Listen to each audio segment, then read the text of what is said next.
실제 대부분의 고혈압 환자도 심부전 증상들로 점점 넘어가고 있어요. 그건 대단히 심각한 질환이고 나랑은 별 관계가 없고 아주 심각한 상태에 들어간 사람의 문제겠구나 라고 생각을 하는데, 제가 실제 임상에서 보면 대부분의 사람이 그 경향으로 가고 있습니다 이미. 근데 실제로 심장이나 혈관이 튼튼해졌냐, 혈압약을 먹고 고지혈증 약을 먹으면서 튼튼해졌냐 라고 묻는다면 그렇지 않아요. 혈압약을 먹으면서 고혈압으로 인한 문제점들은 피해갈 수 있습니다 일단은. 그런데 혈관 약화와 심장 약화를 오히려 방치하게 되는 수순으로 갑니다. 그래서 고혈압 진단을 받고 고지혈증 진단을 받았을 때,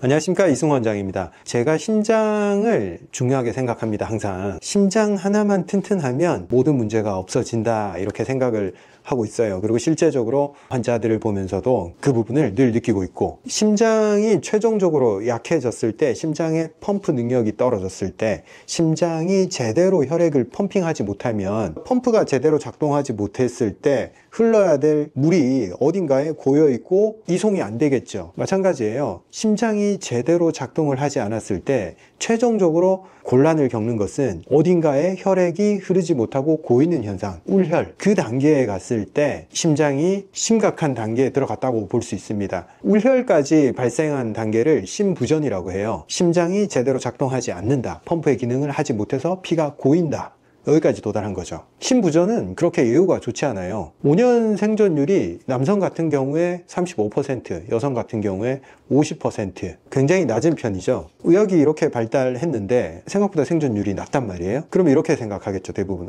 그건 대단히 심각한 질환이고 나랑은 별 관계가 없고 아주 심각한 상태에 들어간 사람의 문제겠구나 라고 생각을 하는데, 제가 실제 임상에서 보면 대부분의 사람이 그 경향으로 가고 있습니다 이미. 심장 기능이 약해졌을 때는 꼭 심부전이 생겨서 울혈까지 가지 않더라도 심장의 펌프 기능이 약해져서 흐름이 느려지고 어딘가에는 혈액이 정체되는 그런 단계로 가고 있습니다.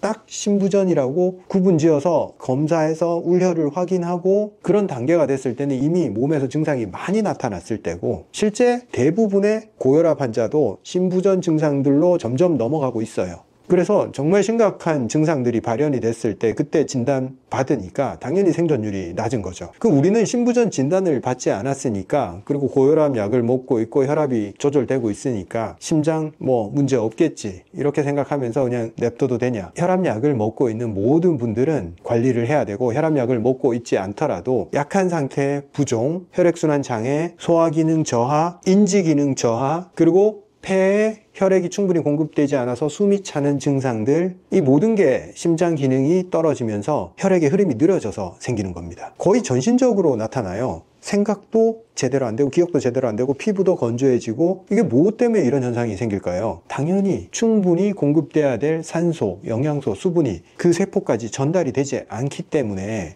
증상들이 발현이 됩니다. 우리가 심부전이라고 진단받으면 이미 다리가 퉁퉁 붓고 소화가 거의 안 되고, 사실 심부전으로 진단받는 대부분의 사람들이 이 숨이 제대로 안 쉬어져서 폐울혈 때문에 심장이 펌프질을 안 하니까 폐 쪽에 혈액이 계속 고여 있는 거예요. 그런 증상 때문에 가서 진단을 받아요, 대부분. 그래서 그 정도 심각해지니까 이제 심부전 진단받고 그 이후로 예후가 좋지 않은 겁니다. 근데 제가 봤을 때 다 그 단계로 가고 있어요, 대부분의 사람들이. 그래서 더 전 단계에서 심장을 더 강하게 한다면 거기까지 안 간다는 거죠. 우리가 증상 하나하나 나타나는 모든 증상에 집중할 수 없으니까 심장 하나 튼튼하게 만들어서 그 증상의 원인이 되는 혈류순환을 해결할 수 있다면 그걸 하지 말아야 될 이유가 뭐가 있을까요? 그리고 설령 증상이 없다 하더라도 우리가 심장을 튼튼하게 해서 손해볼 게 없잖아요. 그냥 미리 만들어야 된다, 심장을. 약해지기 전에, 울혈이 생기기 전에. 사람들이 혈관 관련 증상이 처음 나타날 때 징후는 대부분 혈압 조절이 안 되는 걸로 나타나요. 혈압이 조절되지 않기 시작했다, 이 부분에 대해서도 대부분 간단하게 혈압이 조절이 안 되네, 병원에서 혈압약 먹으라고 하네, 그러면 혈압약 먹으면 내 문제가 해결된 거야. 콜레스테롤 수치가 높네, 그래서 약을 먹으래. 그래서 약을 먹으니까 수치가 정상화가 됐대. 대부분 수치가 정상화가 되면 문제를 해결했다 이렇게 생각할 수 있어요.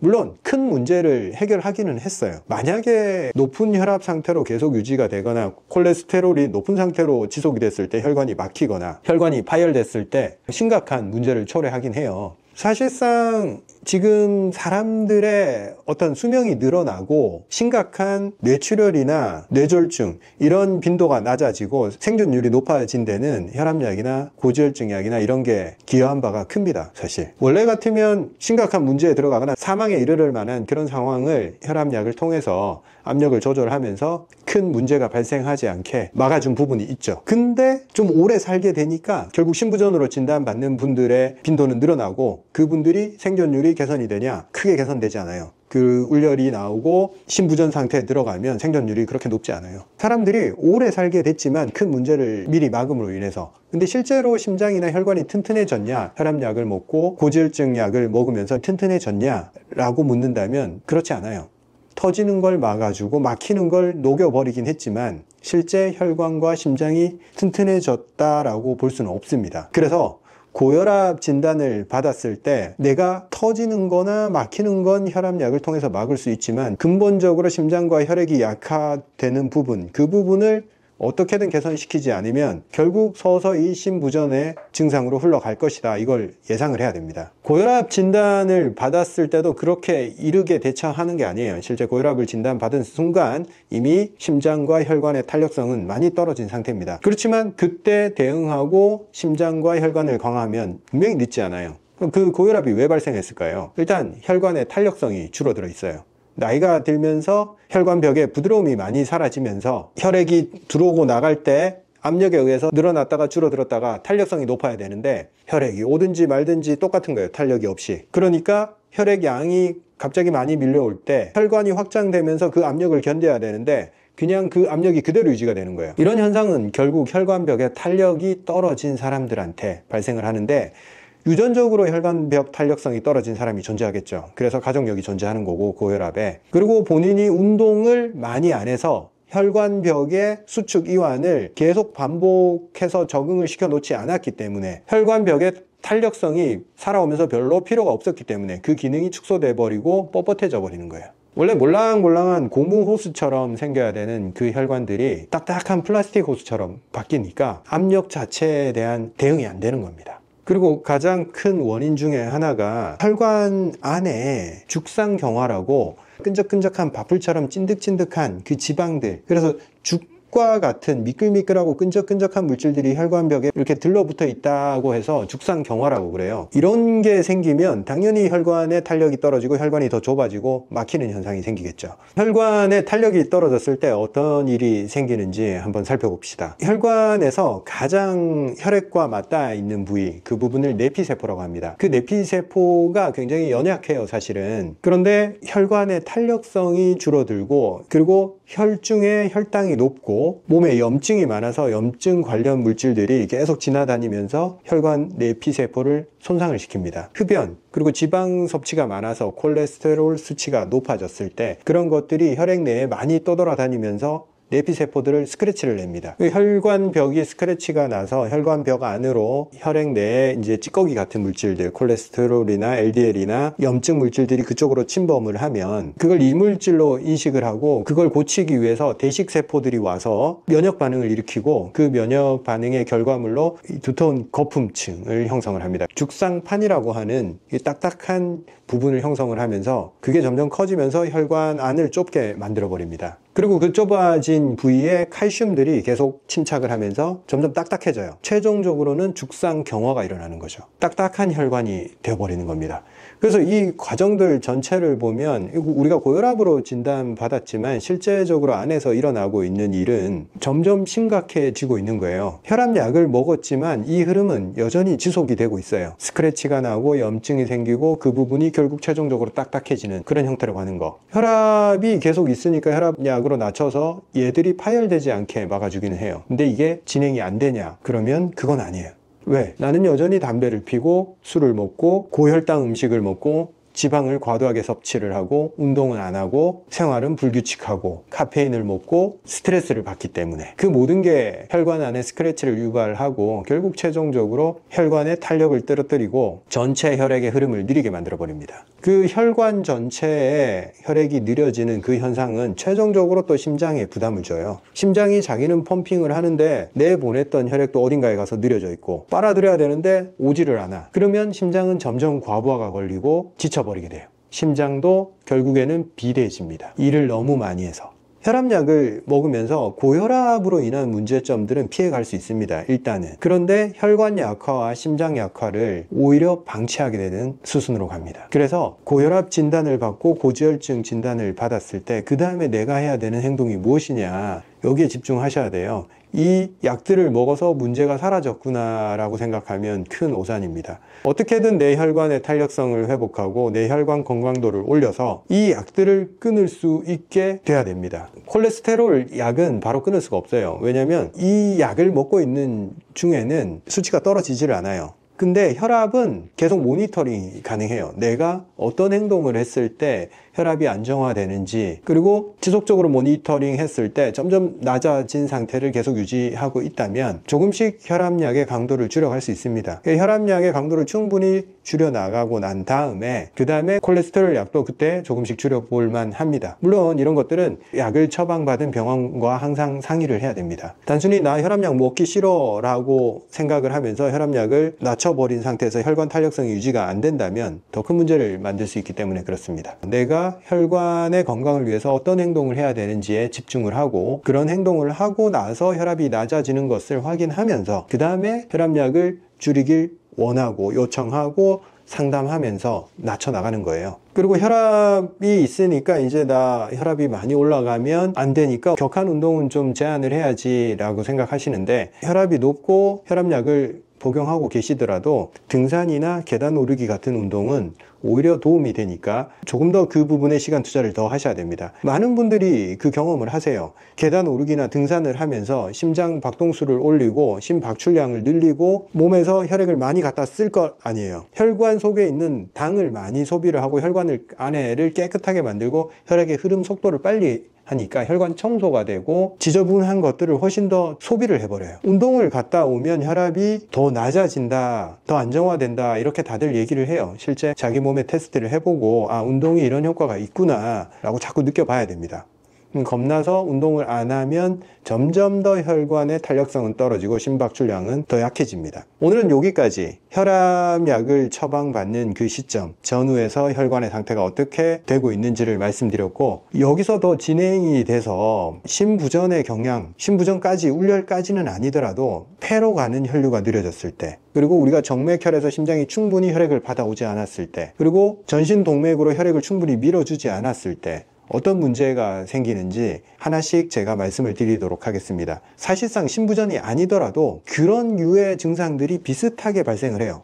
울혈까지 발생했을 때 생기는 증상이 아니라 실제 심장이 조금씩 약해지면서 그런 경향을 다 보입니다. 근데 심부전까지 진단을 안 받았다고 아직 나에게는 시간이 많아 라고 볼 수 없습니다. 우리가 오래 살게 됐다고 건강하게 살 수 있다라는 보장은 없습니다. 어떻게 대처를 하느냐에 따라서 우리가 예전보다 늘어난 수명, 그리고 그 시간을 살아가면서 확보할 수 있는 삶의 질, 이건 내가 어떻게 하느냐에 달려 있습니다. 예전 사람들이 60대까지 누릴 수 있는 그 건강 상태를 내가 80대까지 누릴 수 있을 거라 생각하면 오산입니다. 관리를 하지 않으면 이건 누구한테나 일어나는 심장 약화 문제고 혈관 약화 문제입니다. 그리고 현대 사회에서는 많은 도전을 받죠. 음식들, 습관들, 이런 것들이 심장이나 내 혈관 건강에 도움이 안 되는 것들이 주위에 너무 많아요. 그래서 정신을 차리고 살지 않으면 그냥 나는 남들처럼 살았을 뿐인데 왜 나한테 이런 문제가 생겼지 라고 억울해하게 될 거예요. 생각보다 정신을 차려야지 건강을 계속 유지하면서 삶의 질을 확보할 수 있습니다. 오늘 여기까지 말씀드리겠습니다. 다음 시간에 뵙겠습니다. 감사합니다.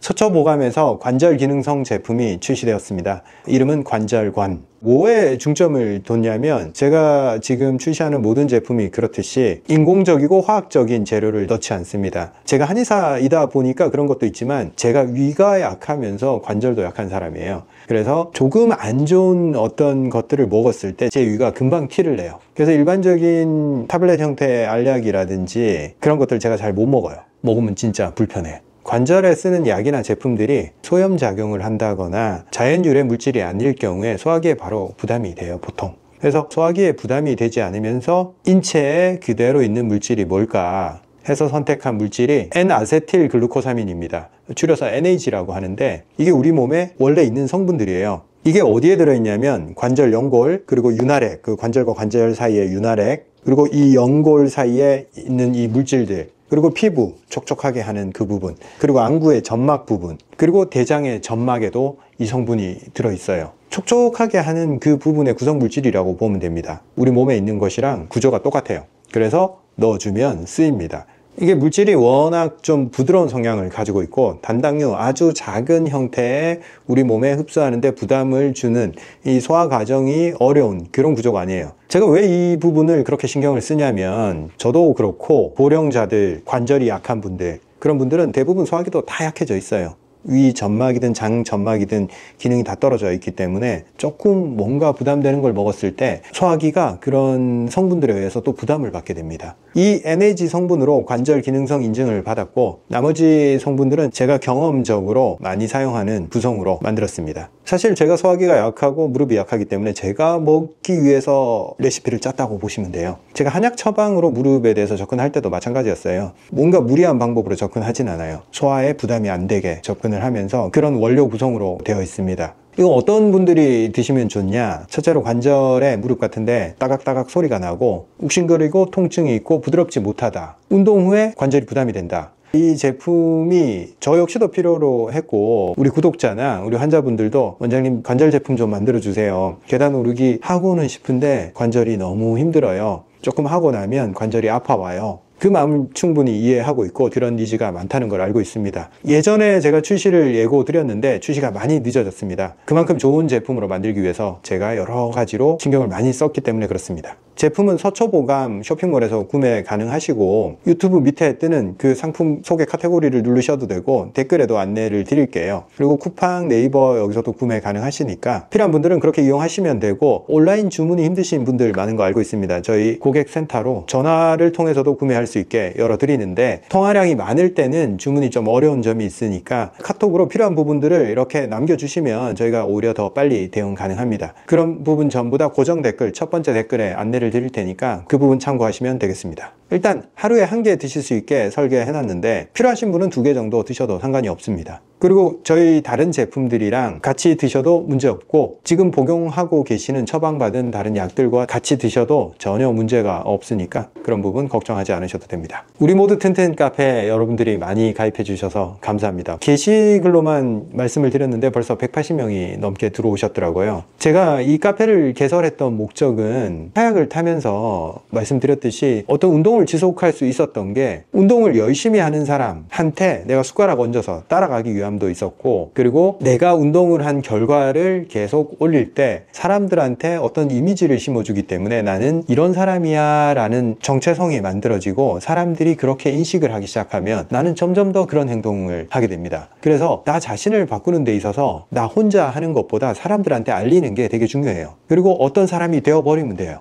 이 카페가 그렇게 작동할 거라고 생각하고 제가 만들었습니다. 나는 계속 계단 오르기 사진을 한 장씩 올리는데 그 꾸준함이 나 자신한테도 도움이 되고 다른 사람한테도 힘이 되고 그리고 나 자신이 빠져나가려고 할 때 그걸 막아주는 장치가 되고 또 열심히 하는 사람 있으면 거기다가 후크를 걸어서 내가 한번 딸려가 보기도 하고 아마 그렇게 작동할 거라고 생각합니다. 그리고 카페에 이달의 인기 멤버, 2주의 인기 멤버 이런 기능들이 있더라고요. 열심히 활동해 주시고 다른 분들한테 동기부여가 되는 분들은 제가 서초보감 제품들 중에 이분이 필요하겠다 싶은 것들을 선별해서 보내드리도록 하겠습니다. 그리고 카페를 통해서 챌린지나 이벤트를 계속 열 생각이에요. 저희 제품들 할인 행사라든가 그런 것들도 카페를 통해서 할 테니까 이 카페에 들어와서 동기부여도 받고 실속도 챙겨가고 그러면 좋겠습니다. 카페에서 같이 활동 많이 하자고요. 제 닉네임은 후쌤입니다. 어떤 한 분이 그렇게 부르고 계시더라고요. 후쌤 덕분에 어쩌고저쩌고 이거 좋은데? 더 친근감 있고 그렇게 불러주시니까 저도 참 괜찮다고 생각합니다. 저를 그냥 가볍게 후쌤이라고 불러주시면 되겠습니다. 감사합니다.